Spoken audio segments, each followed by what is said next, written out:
The moving truck blocked my driveway when I returned from Seattle.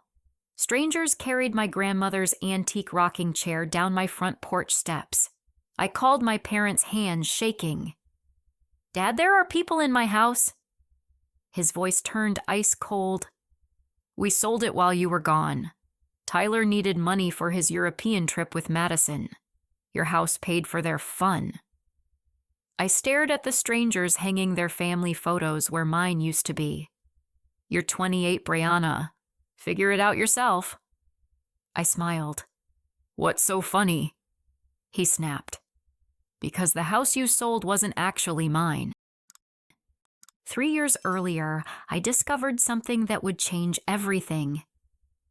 My grandmother Eleanor had passed away the previous winter, and while sorting through her papers, I found property documents for a house in Portland, Oregon. The 1920s craftsman sat abandoned windows, boarded paint peeling like old scabs. That dump. My mother Sandra laughed when I asked about it. "Honey, your grandmother left that condemned mess to you, but we figured it wasn't worth mentioning. The city probably wants to tear it down anyway." My father David nodded from his recliner. "Complete waste of money to even look at it. Better to just let the county take it for back taxes." But something pulled me to drive the 3 hours from my apartment in Eugene to see it myself. The house sat on a corner lot surrounded by towering oak trees that had somehow survived decades of neglect. Beneath the decay, I could see the original hardwood floors through broken windows. The built-in bookshelves still held their elegant lines despite the water damage. I spent every weekend for the next 2 years bringing that house back to life.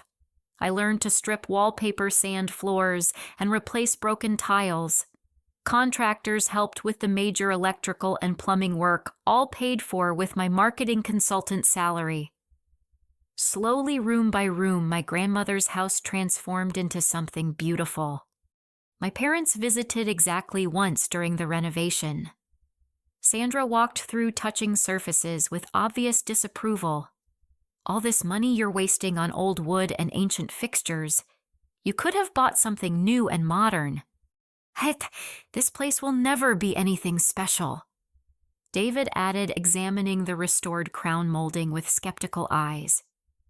"Just because you throw money at something broken doesn't mean it becomes valuable." But their criticism couldn't touch the joy I felt every time I walked through the front door. The kitchen featured original 1920s tile work that I'd painstakingly restored. The living room fireplace, rebuilt with salvaged bricks, became the heart of the home. My bedroom occupied the entire second floor with windows that caught the morning light perfectly. Meanwhile, my 25-year-old brother Tyler continued living in our childhood bedroom at my parents' house. He dropped out of college after 1 semester and hadn't held a job for longer than 3 months since. His girlfriend Madison constantly posted on social media about expensive restaurants they couldn't afford and designer clothes that my parents somehow always managed to buy for them. "Tyler deserves nice things," Sandra would say whenever I questioned these purchases. "He's still finding himself. Not everyone can be as driven as you, Breana." David always backed her up. "Your brother has a good heart. Money isn't everything." But money became everything when Tyler announced his engagement to Madison. She immediately began planning a month-long European honeymoon, complete with 5-star hotels in Paris, Rome, and Barcelona. The estimated cost ran close to $30,000.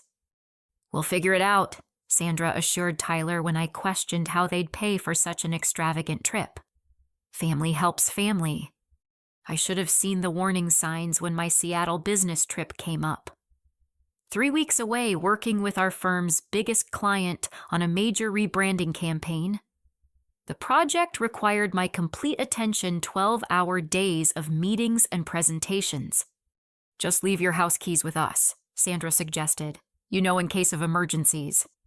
I hesitated, remembering their disapproval of my renovation project. But they were my parents. What could go wrong? The first week in Seattle, Tyler's social media exploded with photos from Paris. Madison posed in front of the Eiffel Tower, wearing a dress that cost more than most people's rent. Tyler grinned beside expensive bottles of wine at restaurants I'd only read about in travel magazines. When I called home, my parents seemed evasive. "Oh, Tyler's having such a wonderful time," Sandra said quickly. "Madison deserves to see the world." "How are they paying for all this?" I asked. "Don't worry about money, honey. Everything worked out perfectly." The phone conversations grew shorter and stranger. David answered in clipped sentences. Sandra changed subjects whenever I mentioned my house or when I'd be returning. By my final week in Seattle, Tyler's posts showed them shopping on the Champs-Élysées. Madison held shopping bags from boutiques that charged more for a single item than I spent on groceries in a month. Tyler captioned one photo, "Living our best lives thanks to family who believes in love." I should have known something was deeply wrong, but I was focused on closing the biggest deal of my career, securing contracts that would set our firm up for years. I trusted my parents with the most precious thing I owned. That trust shattered the moment I saw the moving truck in my driveway. The strangers moving into my house introduced themselves as Emma and Jake, a young couple who'd saved for years to buy their first home. They showed me paperwork bearing my parents' signatures, believing they'd purchased the property legally from the rightful owners. "We're so sorry," Emma said, tears in her eyes. "We had no idea there was any confusion. The real estate agent assured us everything was legitimate." Jake held up documents that made my blood turn cold. Forged signatures that looked remarkably like my handwriting. A fake power of attorney granting my parents authority to sell my property.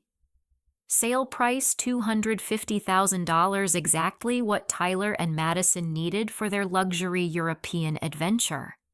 My parents had sold my dream home while I was 3 states away, trusting them with my keys. They'd stolen 2 years of my labor, my savings, my future, all to fund my brother's entitled lifestyle.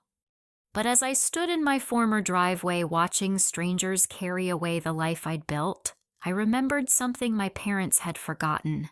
Something that would turn their perfect crime into their worst nightmare. The house they'd sold so cleverly wasn't the only property my grandmother had left me. The next morning, I sat across from my parents in their kitchen, the same room where I'd eaten breakfast as a child.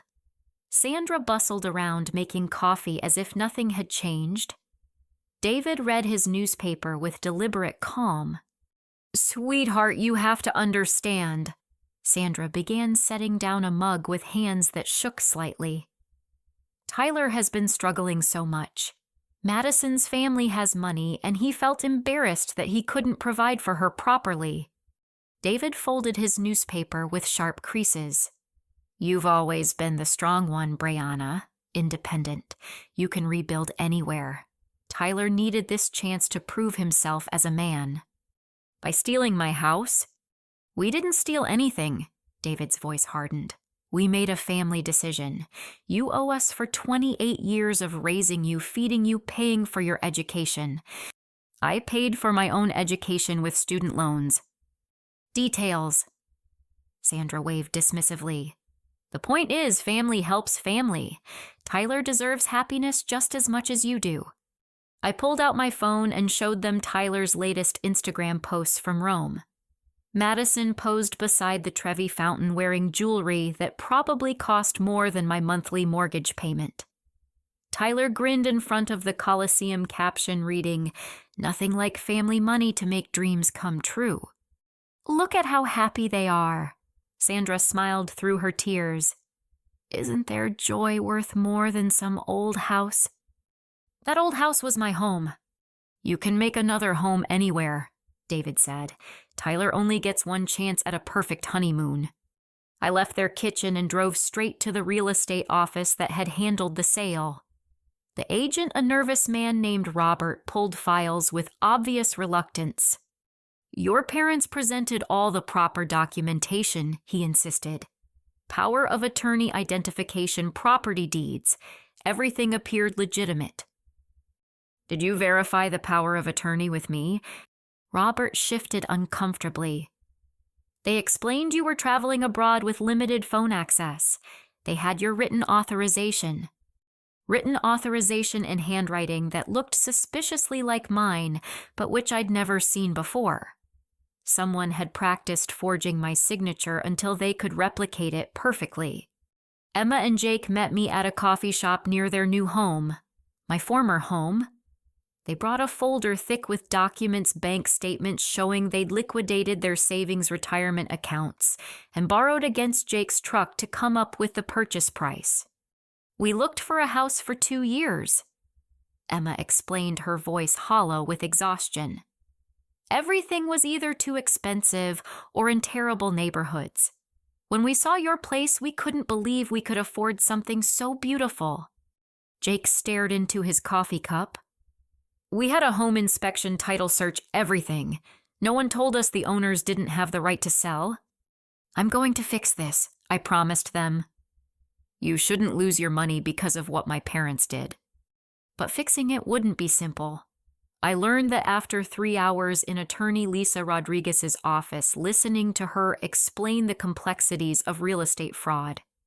Your parents committed multiple felonies, Lisa said, spreading papers across her desk.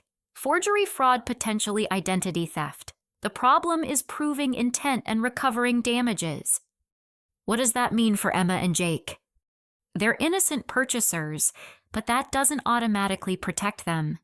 If the sale is voided, they could lose everything unless your parents can repay them. Lisa leaned back in her chair, studying documents through reading glasses. How much money do your parents have? I don't think they have anywhere near $250,000. Then we have a problem. Even if we win in court, collecting damages could take years. Your parents might declare bankruptcy. I drove home to my temporary apartment, a cramped studio I'd rented month to month. Everything I owned fit in 2 suitcases and a handful of boxes. My grandmother's rocking chair, the one I'd watched strangers carry away, had been my most valuable possession after the house itself. Tyler called that evening from Barcelona, his voice bright with wine and European sunshine. Breana, I heard you're upset about the house situation. Listen, I know it seems bad, but think about the bigger picture here. Madison and I are building memories that will last forever. That's worth more than any building, right? Tyler, I spent 2 years renovating that house. And it looked great. That's why we got such a good price for it. You should be proud that your hard work paid off for the family. I could hear Madison laughing in the background, probably at some expensive restaurant overlooking the Mediterranean. When are you coming home? Next week, but don't worry about us. We've got everything figured out. Dad says you're being dramatic about this whole thing. You'll land on your feet. You always do. The call ended with Tyler promising to bring me a souvenir from Spain. Something small and inexpensive, no doubt, since they'd already spent my house money on themselves. David called an hour later, his voice tight with anger. I heard you've been talking to lawyers. That's a mistake, Breana. You start legal proceedings against your family, and there's no coming back from that. Tyler doesn't know about the paperwork details. He just thinks we helped him with money we had saved. You want to destroy his happiness over some technicalities. Technicalities like forgery and fraud. Those are harsh words for family helping family. You keep pushing this and you'll tear apart the only family you have. Is that really what you want? But David's threats felt hollow compared to what I'd discovered that afternoon. While researching property records at the county office, I'd found something interesting about my grandmother's estate. Something my parents had clearly overlooked in their rush to steal my house. The 1920s Craftsman wasn't the only property Eleanor had left me. As I sat in my studio apartment surrounded by boxes containing the remains of my old life, I pulled out a folder I'd been carrying since my grandmother's funeral. Inside, beneath insurance papers and medical bills, I found what I was looking for. A deed to a second property, a lakefront cabin in Washington state that my parents knew nothing about. According to the documents, the cabin sat on 5 acres of prime lakefront property near Lake Chelan. The last tax assessment valued it at $400,000. My parents thought they'd left me homeless and helpless. Instead, they'd given me something more powerful than they could imagine. They'd given me the resources to fight back. But first, I needed to understand exactly how deep their betrayal went. Because as I read through my grandmother's papers more carefully, I found evidence of financial manipulation that stretched back years before the house sale. Evidence that would turn their perfect crime into a federal case. The FBI agents arrived at my parents' house on a Tuesday morning while Tyler and Madison were still sleeping off their jet lag in Tyler's childhood bedroom. I wasn't there to see their faces, but Sandra called me 47 minutes later, her voice shrill with panic. "Breana, there are federal agents at our door asking about bank fraud. They have badges and everything. They want to see paperwork about your house sale. What did you tell them?" I told them the truth. "You called the FBI on your own parents." Sandra's voice cracked. "How could you do this to us? We're family." "Family doesn't forge signatures and steal houses." The bank fraud charges came from something I'd discovered while digging deeper into the property sale. My parents hadn't just forged my signature on the sale documents. They'd also taken out a secret mortgage against my house 3 months before selling it using the same fake power of attorney. They'd borrowed $80,000 against my property, spent the money on Tyler's engagement ring and wedding planning, then sold the house to pay for the European vacation. The mortgage company had no idea the property was being sold until they received notification that their collateral had changed hands illegally. Federal prosecutors take bank fraud seriously, especially when it involves forged documents and interstate commerce. My house sale had crossed state lines when the buyer's financing came from a California bank, making it a federal case automatically. Tyler's European adventure ended abruptly when his credit cards stopped working in Barcelona. The bank that issued them had frozen his accounts pending the fraud investigation. He called my parents collect from a Spanish police station begging them to wire money for hotel bills and plane tickets. "We don't have any money," David told him during a conference call I was included on per my attorney's request. "Everything we had went to your trip." "What do you mean you don't have money? What about the house sale?" Sandra started crying. "Tyler, honey, there might be some legal complications with that transaction." "What kind of complications?" David cleared his throat. "Breana is upset about some paperwork issues. She's making this much more difficult than it needs to be." What paperwork issues?" Tyler's voice carried clearly despite the international connection. "Dad, what did you do?" "We did what was necessary to help you start your marriage properly." I listened to Tyler slowly piece together the reality of his situation. His parents had committed multiple felonies to finance his luxury vacation. The FBI was investigating. The money was gone spent on hotels and restaurants across 3 countries. Madison's family wired money for her flight home, but they refused to include Tyler. She landed at SeaTac Airport and immediately posted on social media about her nightmare vacation with a broke boyfriend whose family are criminals. Tyler spent 3 more days in Spanish detention before David finally mortgaged his truck to wire the money for Tyler's economy class ticket home. While Tyler was still stuck in Barcelona, I continued my investigation into my parents' financial activities. The fake power of attorney they'd used wasn't a recent creation. Bank records showed they'd been using forged authorization to access my accounts for months. Small amounts at first. $50 here, $100 there. Transfers they probably thought I wouldn't notice among my regular expenses. But over the past year, they'd stolen nearly $15,000 from my checking and savings accounts. Money I'd been setting aside for furniture and appliances for my newly renovated house.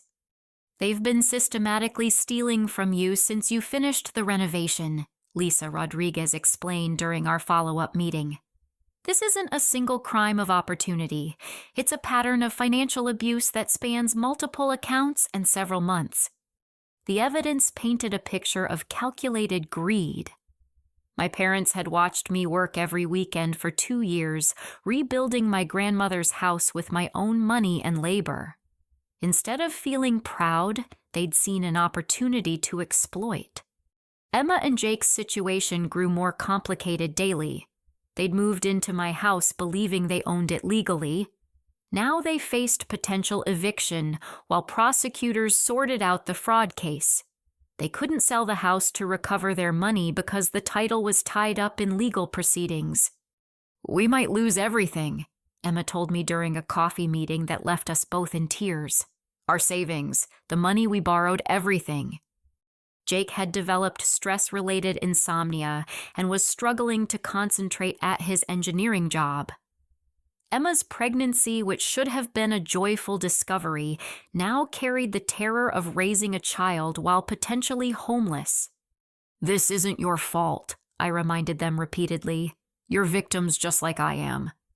But knowing they were innocent didn't solve their immediate problem.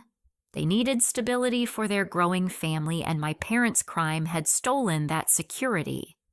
Meanwhile, Tyler returned from Spain, sunburned broke, and facing criminal charges as an accessory to the fraud. Madison had publicized their breakup across every social media platform, painting him as a pathetic loser whose family were trashy criminals who steal from their own daughter. "I didn't know," Tyler insisted when he finally called me from my parents' house. "I swear I thought Dad had saved money for the trip. I never would have taken money from your house." "You knew I owned that house. You knew I renovated it myself." "Yeah, but I figured you'd be happy to help with my wedding expenses. Family supports each other, right?" Even after everything, Tyler couldn't understand that stealing wasn't the same as family support. The legal proceedings moved faster than I'd expected. Federal prosecutors built their case using bank records, forged documents, and witness testimony from the real estate agent who'd processed the illegal sale. My parents' attorney advised them to plead guilty and cooperate with authorities in exchange for reduced sentences. David and Sandra faced minimum 5-year prison terms for bank fraud alone, with additional charges for forgery, identity theft, and conspiracy. But I'd discovered something else while researching my grandmother's estate. Something hidden in a safety deposit box that Eleanor had rented under her maiden name. Documents that would transform this case from simple fraud into something much more significant. Evidence that would give me not just justice, but the power to rebuild everything my parents had destroyed. The safety deposit box key was taped inside my grandmother's old jewelry box beneath the velvet lining where she'd kept her mother's wedding ring. I'd found the box while cleaning out Eleanor's bedroom, but it took me 3 weeks to discover the hidden compartment. The bank manager led me into a sterile room lined with metal boxes. Number 412 had been rented continuously for 37 years, paid automatically from an account I'd never known existed.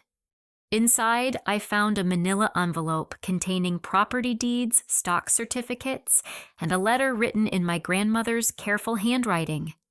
"My dear Breana," the letter began. "If you're reading this, then I'm gone, and you've discovered what I hoped you'd never need.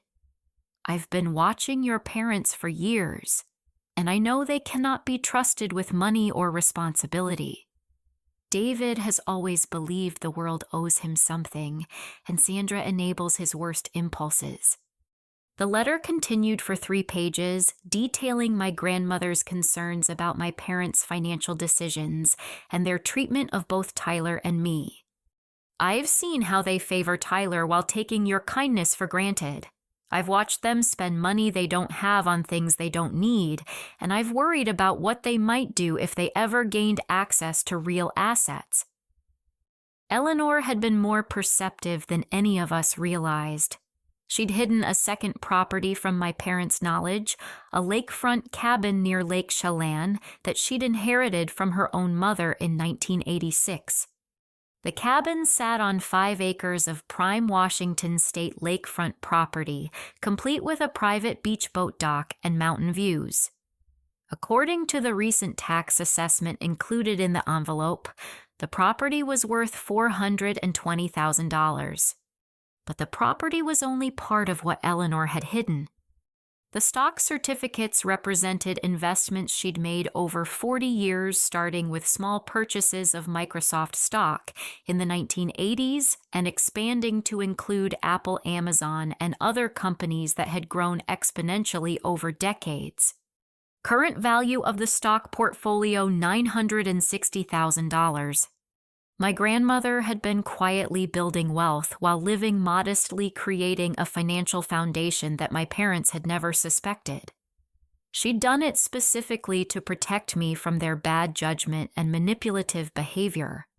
I know they'll try to take advantage of your good heart. The letter continued.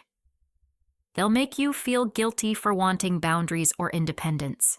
They'll claim family loyalty means sacrificing yourself for Tyler's comfort. Don't let them convince you that their failures are your responsibility.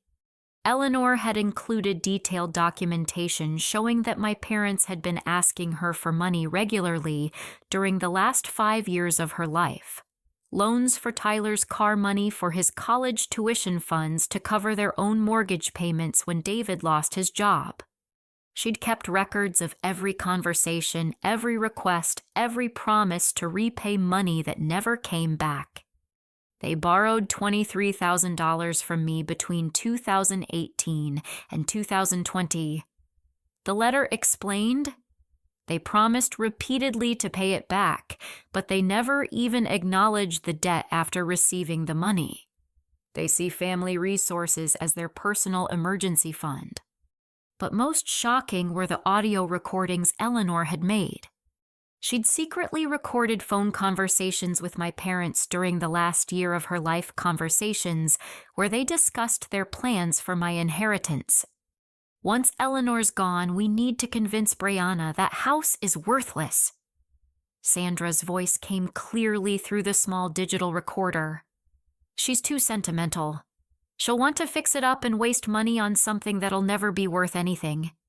David's voice followed. If we play it right, she'll just sign it over to us for back taxes. Then we can sell it and finally get our investment back from all the money we've spent raising her. Tyler's wedding is going to be expensive, Sandra continued.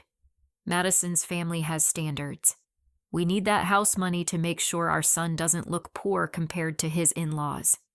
Recording after recording revealed their plans to manipulate me into giving up my inheritance. They'd never intended to let me keep my grandmother's house. They'd been scheming to take it before Eleanor was even buried. But they'd underestimated both my grandmother's intelligence and my determination to uncover the truth. I called Lisa Rodriguez from the bank parking lot, still holding the evidence that would change everything. They premeditated the entire crime. I explained, describing the recordings and documents. This wasn't a moment of desperation. They've been planning to steal from me for over a year. This elevates the charges significantly, Lisa said. Premeditated fraud carries much harsher sentences than crimes of opportunity.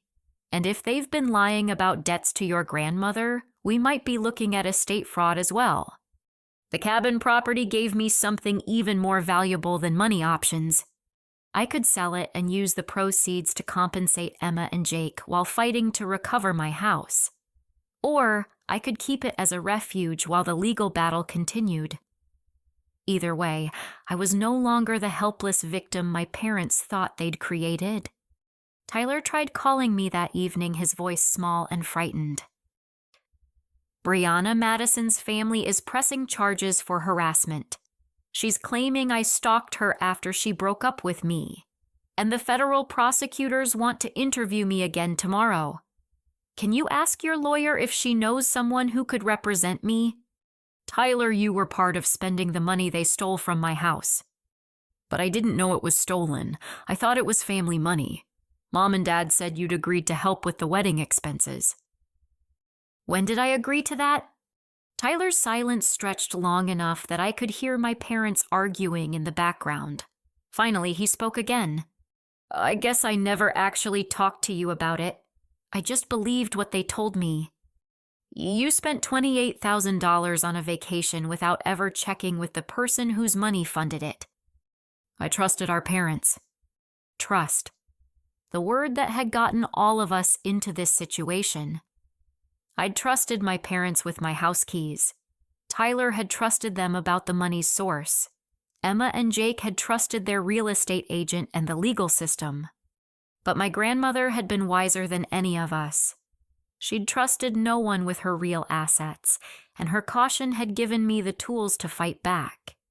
The next morning, I drove 3 hours north to see the cabin for the first time. It sat exactly where the deed indicated, at the end of a private road that wound through Douglas fir trees down to Lake Chelan's pristine waters. The structure needed work, but the foundation was solid and the location was breathtaking. Standing on the dock looking across water that reflected the surrounding mountains, I understood my grandmother's final gift. She hadn't just given me money and property. She'd given me the freedom to choose my own response to betrayal. I could pursue maximum legal penalties against my parents, or I could choose a path toward healing and restoration. I had enough resources now to ensure Emma and Jake didn't suffer for my family's crimes, and enough evidence to guarantee my parents faced consequences for their actions. The choice was mine. But first, I needed to let them know their perfect crime had become their worst nightmare. I called my parents from the cabin's front porch, watching morning mist rise from Lake Chelan's surface. David answered on the first ring, his voice tight with anxiety. Breana, thank God. Listen, we need to talk about resolving this situation quietly. Having federal agents at our door is embarrassing for the whole family. Your mother is having panic attacks. I found grandmother's safety deposit box. The silence that followed told me everything I needed to know. David understood immediately what that discovery meant. Sweetheart, your grandmother was old and confused toward the end. Whatever papers you found might not be accurate, including the recordings of you and Mom planning to steal my inheritance. We never said anything like that. I pressed play on the digital recorder, letting David hear his own voice discussing their scheme to convince me the house was worthless. Sandra's laughter at the idea of profiting from their investment in raising me came through clearly. Those recordings are illegal, David said after listening to 3 minutes of their conversation. You can't use them in court. Actually, I can. Grandmother made them from her own phone in her own house. They're completely legal in Washington state. Lisa Rodriguez had confirmed this the previous evening. Single-party consent meant Eleanor could legally record any conversation she participated in, and her recordings would be admissible evidence in both criminal and civil proceedings. David, who are you talking to? Sandra's voice carried clearly through the phone. Is that Breana? Let me talk to her. Mom, I know about the safety deposit box. I know about the cabin, the stocks, and all the money you borrowed from grandmother that you never repaid. Sandra's breathing became rapid and shallow. Honey, we can explain everything. Your grandmother offered to help with family expenses. We never forced her to give us anything. The recordings suggest otherwise. What recordings? I played another segment where Sandra calculated how much money Tyler's wedding would cost and discussed pressuring Eleanor for additional loans. You have to understand the context, Sandra said desperately. Tyler was so stressed about providing for Madison's expectations. We were just trying to be good parents. By stealing from your daughter? We weren't stealing from you. We were managing family resources for everyone's benefit. But their explanations crumbled when federal prosecutors presented additional evidence they'd discovered during their investigation. Bank records showed my parents had been systematically stealing from my accounts for 18 months, not just the 6 months I'd originally thought. They'd started taking money the week after I completed the major renovation work on the house. Small withdrawals designed to avoid detection, but totaling over $27,000 across multiple accounts. They'd also been lying to me about my grandmother's estate. Eleanor had left me an additional $50,000 in cash that my parents had claimed was eaten up by funeral expenses and medical bills. That money had actually paid for Tyler's engagement ring, wedding planning, and pre-honeymoon expenses. Your parents have been running a systematic financial fraud operation against you since your grandmother's death, Prosecutor Amanda Harrison explained during our meeting. They've stolen approximately $105,000 in total, including the house sale proceeds account withdrawals and your grandmother's cash bequest. The number stunned me into silence. Over $100,000 stolen by the people I'd trusted most. Tyler's role in the conspiracy became clearer as investigators examined his spending patterns. He'd known the money was coming from somewhere specific, even if he claimed ignorance about the source. Text messages between Tyler and Madison showed them discussing family money that would pay for their dream vacation. Tyler had promised her unlimited spending in Europe because my parents figured out how to access the family wealth. Madison's testimony to federal investigators painted Tyler as fully aware that the money came from selling something valuable that belonged to me. Tyler told me his sister was being selfish about helping family, Madison stated in her sworn affidavit. He said she had this house she never even lived in, and his parents convinced her to sell it to help with our wedding expenses. He bragged about how smart his family was for figuring out how to get money from his sister's property. The wedding expenses had totaled nearly $40,000 before the European trip even began. Tyler and Madison had spent money like they were wealthy, ordering premium flowers, upgrading to a luxury venue, hiring expensive photographers. All funded by theft from my renovation savings and my grandmother's intended bequests. My parents' desperation grew as the evidence mounted against them. David developed stress-related chest pains that required emergency room visits. Sandra started drinking heavily and calling me at all hours, alternating between rage and sobbing apologies. "You're destroying our family," she accused during a 3 a.m. phone call. "Your father might have a heart attack from the stress. Tyler's facing prison time. All because you can't forgive a simple misunderstanding about money." "A simple misunderstanding. We thought you'd want to help your brother start his marriage properly. You've always been independent and successful. Tyler needed support. So you decided to steal my house and my inheritance without asking me. We were going to talk to you about it when you got back from Seattle. The timing just worked out that way." But the prosecutor's timeline proved this was a lie. My parents had initiated the house sale process 2 days before I left for Seattle, listing it with a real estate agent while I was still in Oregon. They'd planned the entire theft around my business trip, ensuring I'd be too far away to stop them. Emma and Jake's situation finally found resolution when I used my grandmother's stock portfolio to compensate them fully for their losses. They received their original purchase price plus additional money for their moving expenses and legal fees. "Oh, we can't thank you enough," Emma said through tears when I presented them with the settlement check. "We were going to lose everything because of what your parents did." Jake shook his head in amazement. "You didn't have to do this.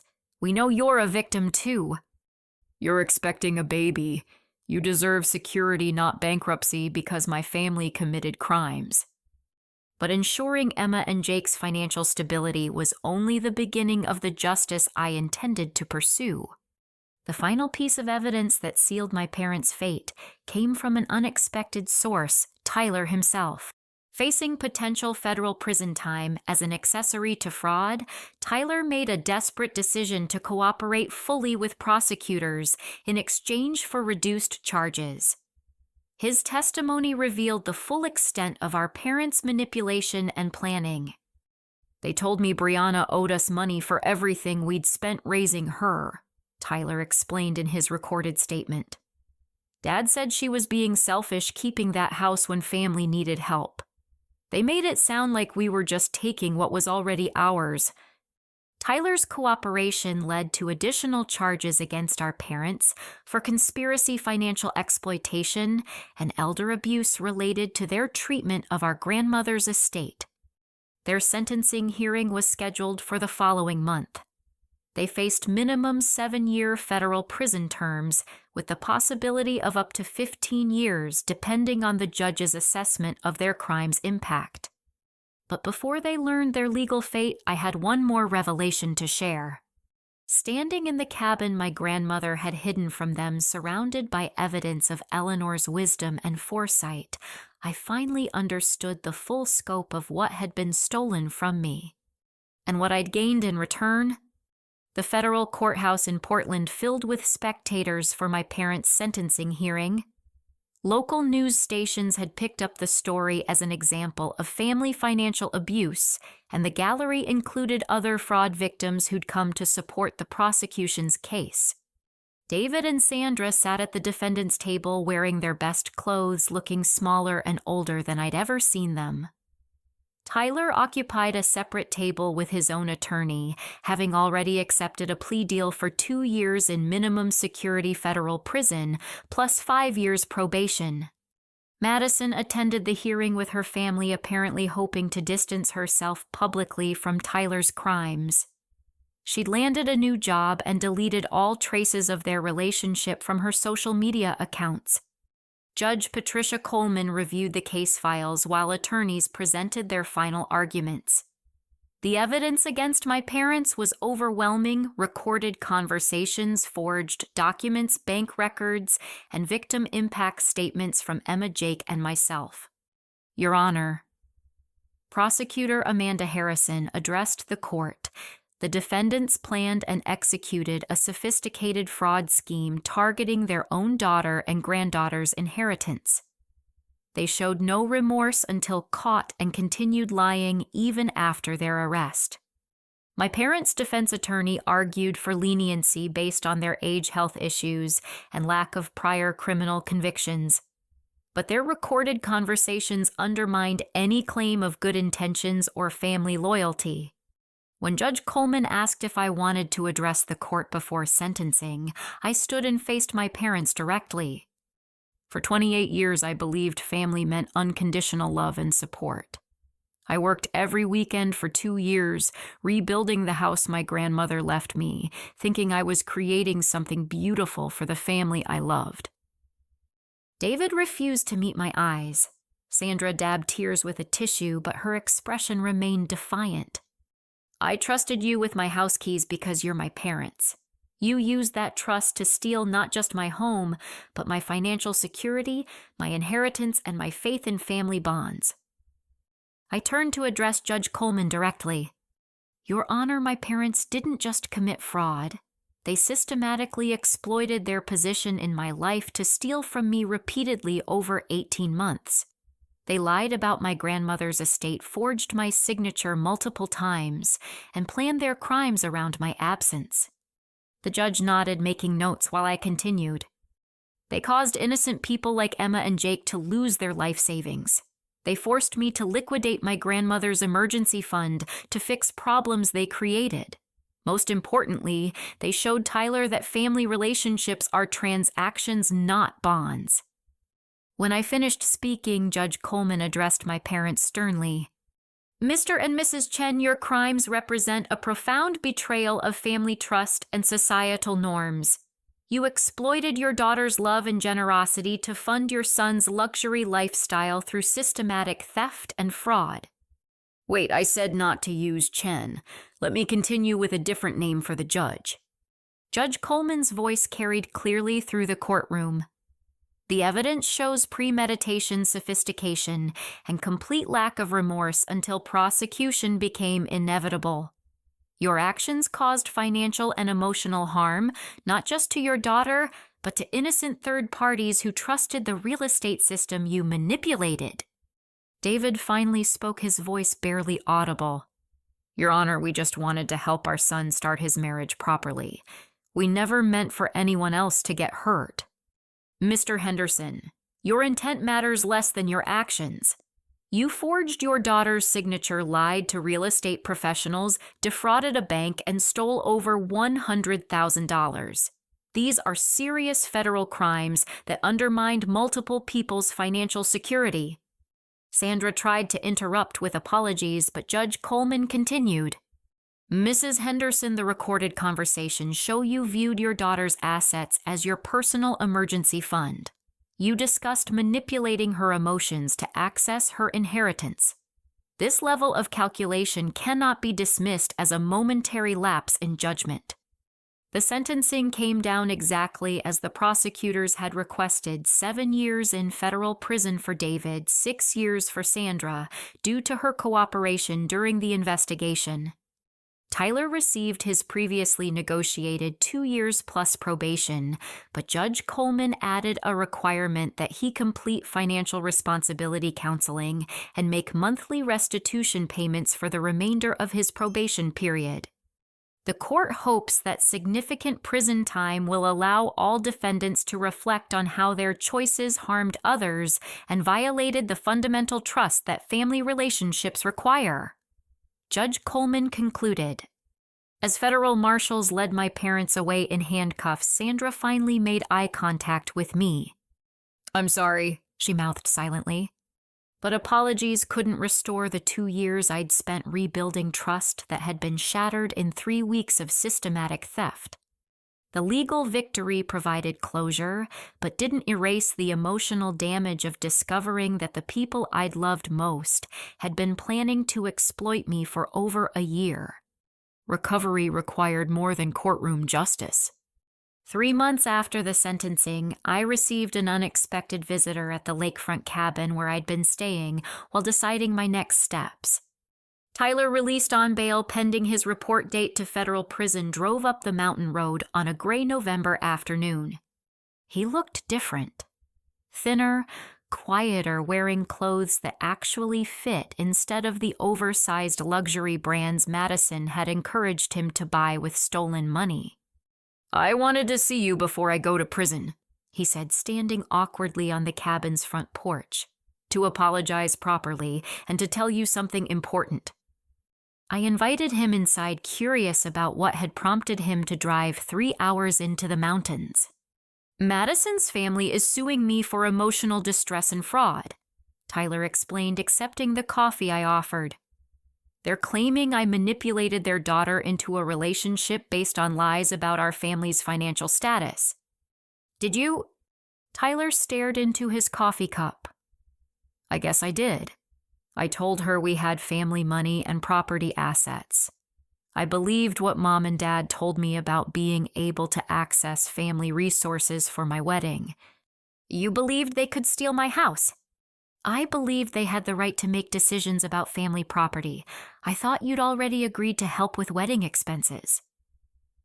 Tyler's voice carried a weariness I'd never heard before. Prison counseling has been helping me understand how entitled and selfish I've been my whole life. I never questioned where money came from as long as it paid for what I wanted. What will you do when you get out? I've been accepted to a trade school program they run for federal inmates. Electrical work. I figure it's time I learned to support myself instead of expecting other people to fund my lifestyle. Tyler reached into his jacket and pulled out a manila envelope. I wanted to give you this before I report to prison. It's documentation of every penny Mom and Dad spent on me over the past 2 years. Money for my car, apartment deposits, credit card payments, everything. The paperwork detailed nearly $60,000 in expenses my parents had covered for Tyler since his high school graduation. Money they'd claimed came from their savings, but which obviously came from stealing from my accounts and grandmother's estate. I want you to have this for your restitution case, Tyler continued. I know I can't pay you back right now, but I want you to know exactly how much damage my selfishness caused. For the first time since discovering the house theft, I felt something other than anger toward my brother. Tyler, I forgive you. You don't have to say that. I mean it. You were raised to believe you deserved things you hadn't earned. That's not entirely your fault. Tyler's eyes filled with tears. I destroyed my relationship with the only family member who ever really cared about me. Family relationships can be rebuilt if both people want to do the work. What if I write to you from prison? Would you write back? I looked around the cabin my grandmother had hidden from our parents' greed filled with furniture I'd bought with money from her secret investments. Eleanor had given me more than financial security. She'd given me the freedom to choose forgiveness over vengeance. Yes, I'll write back. Tyler left that afternoon with promises to use his prison time for genuine rehabilitation rather than self-pity. Whether he'd follow through remained to be seen, but his visit marked the beginning of something I hadn't expected after the betrayal: the possibility of healing. 6 months later, I made a decision that would have surprised everyone who knew about the family fraud case. I decided to turn my grandmother's lakefront cabin into something Eleanor would have appreciated: a retreat center for people recovering from financial abuse and family exploitation. The irony wasn't lost on me that the property my parents hadn't known existed would become a sanctuary for people who'd suffered crimes similar to what they'd committed against me. I named it Eleanor's Haven, and it opened with capacity for 12 guests at a time to participate in week-long healing programs. Emma and Jake became the first success story associated with the center. Using skills Jake had learned in his engineering work, he helped design accessible cabins for guests with disabilities. Emma managed the center's financial counseling program after completing her certification as a financial advisor.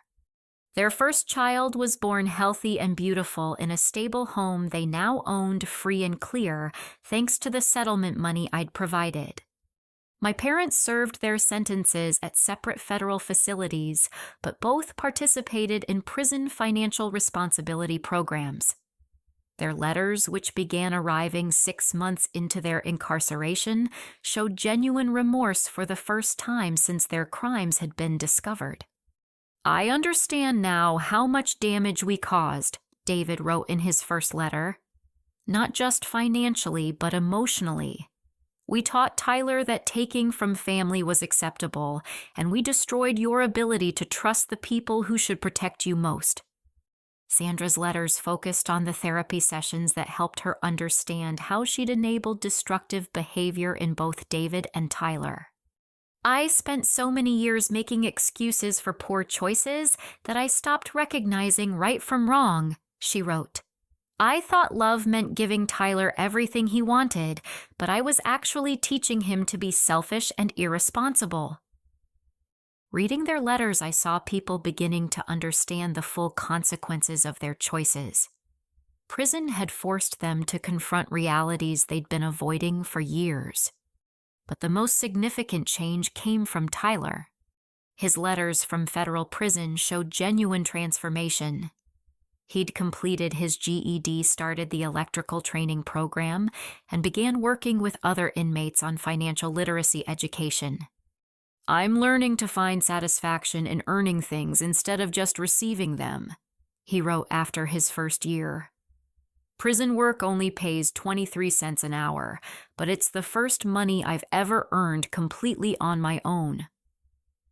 Tyler's letters included updates on his therapy progress, his growing understanding of how entitlement had damaged his relationships, and his plans for making genuine amends after his release. I know I can never fully repay the financial damage I caused, but I'm committed to spending my life proving that people can change if they're willing to do the hard work. As I read his letters from the cabin deck overlooking Lake Chelan, I realized my grandmother had given me something more valuable than money or property. She'd given me the opportunity to choose how my family's story would end. 2 years after the sentencing, I stood in Eleanor's Haven's main lodge, watching Tyler help guests install solar panels on the cabin roofs. He'd been released from federal prison 3 months earlier and had asked to volunteer at the retreat center as part of his rehabilitation process. Working with his hands suited him. The electrical skills he'd learned in prison translated well to sustainable energy projects, and teaching other fraud survivors how to reduce their living expenses gave his life purpose he'd never had before. "Tyler's really changed," Emma observed, watching him patiently explain electrical connections to a group of guests. "When we first met him at the trial, I wanted to hate him. Now I see someone who's genuinely working to be better." Emma and Jake had become like family to me over the past 2 years. Their daughter Sophia, now 18 months old, called me Aunt Breana and filled the retreat center with laughter during their regular visits. Jake had designed and built 3 additional guest cabins using sustainable materials and energy-efficient systems. His engineering expertise combined with Tyler's electrical work had created a retreat center that operated almost entirely on renewable energy. "It feels good to build something positive from all the destruction our family caused," Tyler said during our evening walk along the lakeshore. "I know I can't undo the damage, but maybe I can help other people heal from similar experiences." Tyler's transformation had been gradual but genuine. Prison counseling had helped him understand how a lifetime of entitlement had damaged his ability to form healthy relationships. His letters to Madison's family accepting full responsibility for lying about his financial situation had helped them find closure even though Madison herself had moved on completely. "I used to think family meant people who gave me whatever I wanted." Tyler continued skipping stones across the water. "Now I understand family means people who help each other become better versions of themselves." Our parents' letters had evolved too. David and Sandra, serving their sentences at different facilities, had both participated in victim impact programs that helped them understand the lasting effects of financial abuse. "Your father is finally learning to take responsibility for his choices instead of blaming circumstances or other people," Sandra wrote in her latest letter. "Prison therapy has been hard, but we're both committed to doing the work needed to earn your forgiveness someday." David's letters focused on practical plans for making amends. He'd calculated the total financial damage their crimes had caused, including compound interest on stolen funds, and was researching legitimate ways to generate restitution payments after his release. "I know we can never fully repay what we took, but I want to spend whatever years I have left trying to make things right," he wrote. "Not because I expect forgiveness, but because it's what I should have been doing all along." The retreat center had helped 87 people during its first 2 years of operation.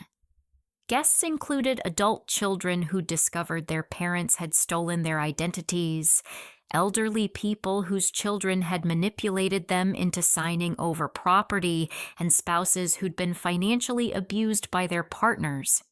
Each person's story was unique, but the healing process followed similar patterns, acknowledging the damage, understanding that the abuse wasn't their fault, learning to trust their own judgment again, and finding ways to rebuild their lives with appropriate boundaries. "Family financial abuse is one of the most underreported crimes in America," said Dr. Patricia Williams, the therapist who led our weekly group sessions. "People feel ashamed that their loved ones exploited them, and they often blame themselves for trusting family members." Dr. Williams had joined our team after reading about the retreat center in a professional journal. Her expertise in trauma recovery and family systems therapy had been essential in developing our healing programs. Breana's story shows that recovery is possible, but it requires both justice and forgiveness, Dr. Williams explained to our current group of guests. "Justice ensures that crimes have consequences, and forgiveness allows victims to move forward without carrying the burden of permanent anger." The balance between justice and forgiveness had been my biggest challenge over the past 2 years. Ensuring my parents faced appropriate consequences for their crimes was necessary, but holding on to rage would have destroyed my own peace. Huh, how do you forgive people who plan to hurt you so systematically? Asked Maria, one of our current guests, whose adult children had stolen her retirement savings to fund their drug habits. Forgiveness doesn't mean pretending the damage didn't happen or trusting them again immediately, I explained. It means choosing not to let their choices control your emotional life forever. But how do you know if they've really changed? Tyler looked up from the electrical project he was working on. You watch their actions over time, not just their words. Real change shows up in consistent behavior, not just apologies. His answer reflected wisdom earned through genuine rehabilitation rather than easy platitudes. As evening approached, guests gathered around the fire pit Tyler had built from stones he'd collected along the lake shore. The tradition of sharing stories and insights had become the heart of our healing program. 6 months ago, I thought my life was over.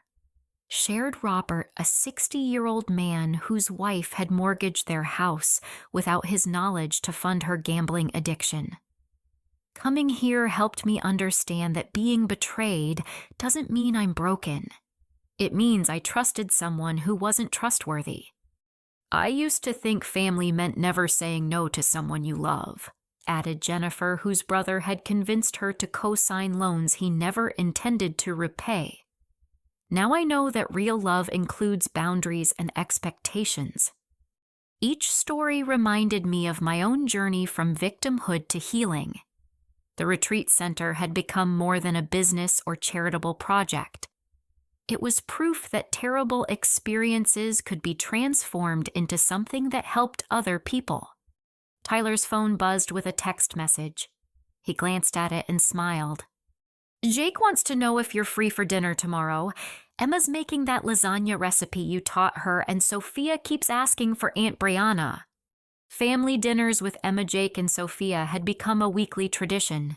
Their home, the house my parents had illegally sold, had become a place of joy and stability rather than pain and betrayal. Tell them yes, I replied, feeling grateful for the family I'd chosen, rather than the one I'd been born into. As stars appeared over Lake Chelan, I reflected on the unexpected gifts that had emerged from my family's betrayal.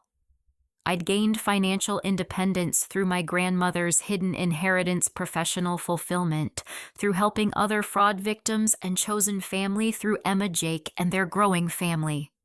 Most importantly, I'd learned that healing doesn't require forgetting what happened. It requires choosing to build something better from the wreckage of what was destroyed. Tyler finished cleaning up his tools and joined me on the deck overlooking the water. Breana, can I ask you something? Of course. Do you really forgive me, or are you just being polite because I'm working here? I considered his question carefully. Forgiveness had been a process, not a single decision. I forgive you for the choices you made when you were entitled and selfish. Whether I trust you with new choices depends on what you do going forward. That's fair. Tyler, you spent 25 years believing you deserved things you hadn't earned. Changing those patterns takes time and consistent effort. But yes, I forgive you, and I'm proud of the work you're doing to become someone trustworthy. Tyler nodded, looking across the water toward mountains silhouetted against the darkening sky. I hope our parents can do the same kind of work I've been doing. I want us to be a real family someday, not just people related by blood who hurt each other. Real families are built on trust, respect, and mutual support. I agreed. Those things have to be earned through actions, not just inherited through genetics. 3 years later, David and Sandra were released from federal prison within 6 months of each other. Both had completed every available rehabilitation program and had developed realistic plans for making restitution. Their first visit to Eleanor's Haven was awkward but significant. They attended family therapy sessions with Tyler and me, working through decades of dysfunctional patterns with Dr. Williams' guidance. "We stole more than money from you," Sandra admitted during one session. "We stole your ability to trust your own family. That's damage that can't be repaid with money." David's transformation was equally profound. Prison had humbled his arrogance and forced him to confront the consequences of his choices. "I thought being a father meant providing for my children financially," he said. "I never understood that teaching them to be honest and responsible was more important than giving them everything they wanted." Recovery wasn't instant or complete. Trust had to be rebuilt slowly through consistent actions over time. But the foundation for healing existed because all of us were committed to doing the difficult work of changing patterns that had damaged our relationships for years. Eleanor's Haven continued growing, adding programs for teenage victims of family financial abuse and expanding our facilities to serve more guests annually.